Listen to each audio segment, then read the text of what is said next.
Salut, chers étudiants, chers apprenants, chers parents. Salut, chers passionnés du génie civil, ainsi que les passionnés de l'architecture.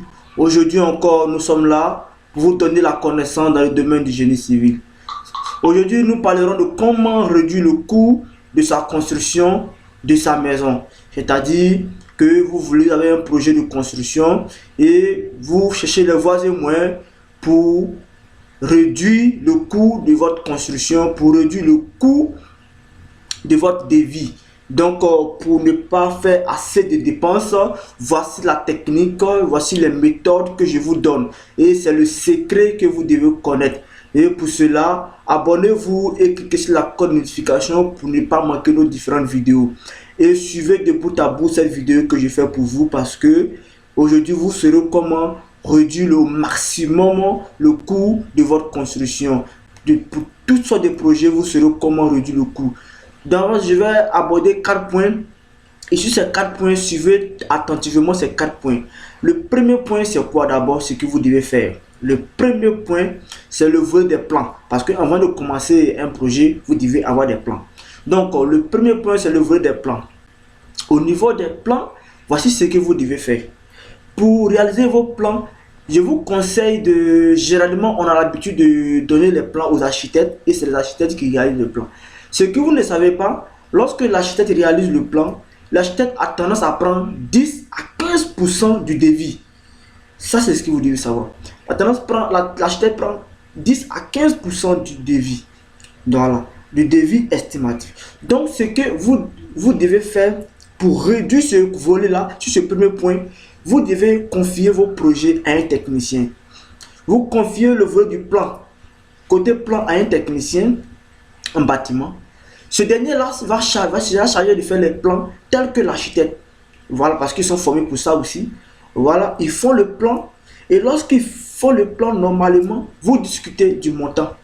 Voilà, et le prix du technicien est largement inférieur au prix de l'architecte parce que vous aurez le temps de pouvoir discuter avec lui et puis tomber sur un prix qui vous sied vous deux. Donc, il est préféré donner son plan à un technicien. Maintenant, pour que le plan puisse être validé, pour qu'il ait permis de construire, puisse passer, là, il faut la charger d'un architecte. Donc, vous faites votre plan, vous donnez le plan à un technicien et le technicien réalise le plan. Ensuite, vous trouvez un architecte qui va signer les plans. Et quand l'architecte va signer les plans, l'architecte n'a que peut-être va dire que pour le plan, je prends tel prix pour signer.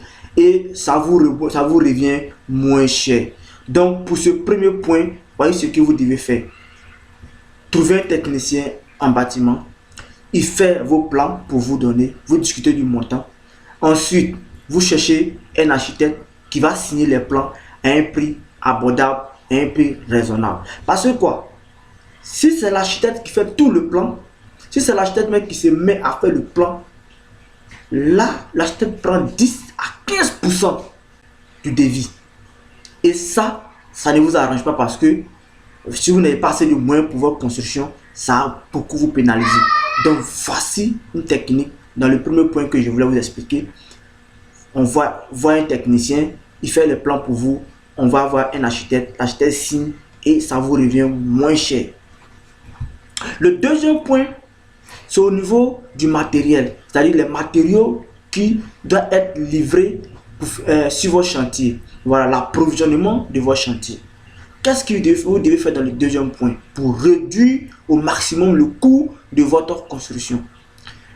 Au niveau de l'approvisionnement, c'est-à-dire au niveau du ciment, je vous conseille de faire l'achat dans les usines. C'est intéressant de faire l'achat dans les usines parce que c'est de grosses commandes. Parce que le problème c'est quoi? Lorsque vous faites l'achat de façon détaillée, vous perdez plus et le coût est élevé.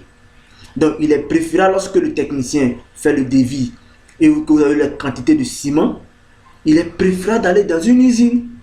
Partir dans une usine et étant à l'usine, comme payer à l'usine, l'usine vous fait une réduction parce que c'est de grosses commandes.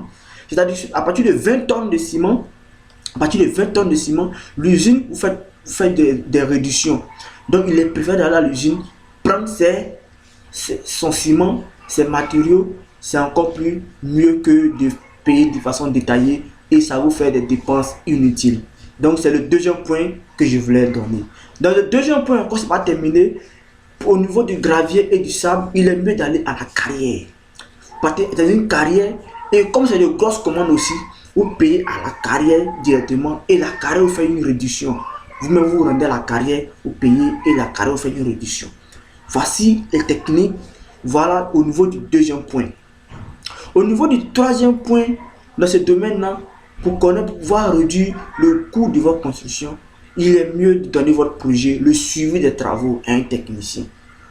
Oui, il est mieux de donner le suivi des travaux à un technicien. Pourquoi je dis ça? Parce que ça va vous éviter de faire les dépenses inutiles au niveau de la réalisation. Parce que si vous donnez vos travaux à des maçons ou à des réalisateurs qui ne maîtrisent pas le domaine de la construction, ils vont bricoler votre travail et au fur et à mesure, vous ne faites que dépenser, miser dans le but de pouvoir faire les choses de façon dans la perfection. Or, le technicien ayant l'expertise dans le domaine, il pourra vous faire éviter beaucoup de choses. C'est-à-dire qu'il va vous donner une expertise, il va vous donner les voies moyens, et lui étant sur le chantier, il saura comment diriger les ouvriers pour que les choses puissent être faites dans les règles de l'art. Donc, il est préférable de faire suivre ses travaux par un technicien parce que lui, il saura comment suivre de près les travaux pour que les travaux puissent être bien exécutés. Maintenant, le quatrième point, là dans le quatrième point, il est mieux, comme je l'ai dit, les travaux, il est mieux de faire le quatrième point, on revient encore sur le quatrième point, on revient encore sur le technicien. Parce que le technicien sera chargé de toujours faire les rapports. Il va vous faire un compte rendu de tout ce qui se passe sur le chantier. Il va vous dire, il va vous faire un rapport de chantier, un rapport journalier, un rapport, un PV de chantier qui est le procès verbal plutôt du chantier. Et le PV de chantier va vous permettre de connaître comment votre chantier évolue. Donc, dans le troisième et le quatrième point, le technicien intervient. Le troisième point, c'est le technicien qui va faire le suivi des travaux. Et le quatrième point, comme je voulais vous dire, c'est juste coordonner les travaux, vous faire les PV de chantier, les rapports de chantier, l'approvisionnement de chantier, ce qui rentre, ce qui sort, afin que vous puissiez minimiser les pertes sur votre chantier.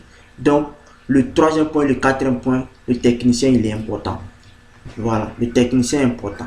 Donc, moi, je vais faire une autre vidéo où je vais vous expliquer comment il faut travailler, comment il faut faire un rapport de chantier, un rapport journalier de chantier, comment il faut faire un PV de chantier. Un PV de chantier qui est quoi? Le procès verbal de chantier. Parce que en tant que technicien ou en tant qu'ingénieur, vous devez connaître comment faire un rapport journalier de chantier. C'est important. Donc, je vais faire des vidéos sur ça pour vous expliquer. Donc, je fais un récapitulatif de tout ce que je viens de dire concernant la réduction du coût de votre construction. C'est-à-dire quoi? Pour réduire votre construction, il est préférable de donner d'abord le plan, dans un premier point, de donner le plan à un technicien en bâtiment.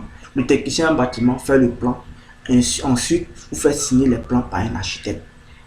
Parce que quoi? Si l'architecte lui fait tout le plan, vous allez payer 10 à 15% de votre devis et cela peut revenir très cher. Donc, il est mieux de faire le plan par un technicien et faire signer ça par un architecte. Et tout ça revient moins cher. Le deuxième point, comme je l'ai dit, c'est que au niveau de l'approvisionnement du chantier, les commandes, les achats de chantier, il est préférable, comme c'est des grosses commandes, il est préférable d'aller directement à l'usine ou à la carrière. Étant là-bas, vous faites vos commandes et vous faites des réductions et ça va vous revenir moins cher. Ça, c'est le deuxième point. Le troisième point et le quatrième point, c'est le technicien qui intervient. Là, le technicien cherche de faire le suivi des travaux pour vous éviter le maximum de pertes. Il va vous faire des comptes rendus de votre chantier et vous suivre le chantier normalement. Mais pour cela aussi, vous devez avoir un technicien qualifié, un technicien vraiment que vous faites confiance. Donc, sur ce, merci de nous avoir suivis. Restez toujours connectés. N'oubliez pas de vous abonner à la chaîne et de cliquer sur la cloche de notification pour ne pas manquer nos différentes vidéos. Et ciao, ciao.